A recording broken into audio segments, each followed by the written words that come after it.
Depuis la soirée du 25 octobre, une série d'incendies d'origine encore indéterminée a embrasé le ciel de la capitale malagasy. Plusieurs entrepôts de marchandises ont été réduits en cendres, des habitants se retrouvent sans abri et un centre religieux a été détruit. Selon les dernières informations, un enfant de 13 ans aurait perdu la vie lors de l'incendie de ce centre. Ces drames ont rapidement pris une dimension politique. Dans les quartiers touchés, des représentants proches de l'ancien pouvoir se sont rendus auprès des sinistrés au nom de l'ancien président Indj Radzuil, distribuant de l'aide et des dons. Certains habitants ont exprimé publiquement leur souhait de le voir revenir au pouvoir, affirmant qu'ils seraient venus en personne les soutenir si tel était encore le cas. De leur côté, les autorités actuelles se sont également rendues sur place pour apporter leurs appuis, accueillis favorablement par la population malgré la provenance. Sur le plan politique, Rina Rakutumanga, conseillère de l'ancien président, s'est exprimée lors d'une émission télévisée. Elle a dénoncé ce qu'elle qualifie d'usage d'armes pour instaurer une peur psychologique et des perquisitions abusives, accusant le régime actuel d'imposer un pouvoir de fait. Elle affirme ne rien craindre, appelle à la fin de l'intimidation et plaide pour un dialogue patriotique plutôt qu'une répression.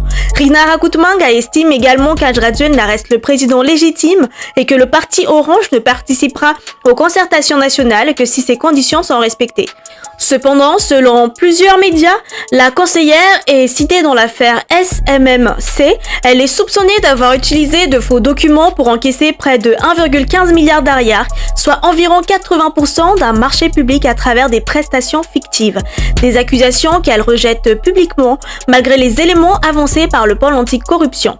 Selon 24/24 MG, dans un autre registre, la Haute Cour constitutionnelle a rejeté la requête d'Indj Radzuil demandant la reconsidération de la vacance du poste de président de la République, la déclarant irrecevable. La HCC a rappelé que ces décisions sont définitives et exécutoires. Du côté de la présidence, la nomination du nouveau gouvernement initialement prévue pour dimanche a été reportée.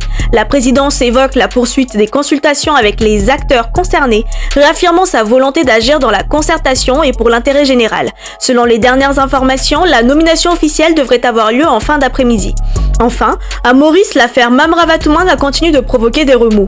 Plusieurs démissions en chaîne ont été enregistrées. Mi Piro, avocat de David Thomas, s'est retiré du dossier.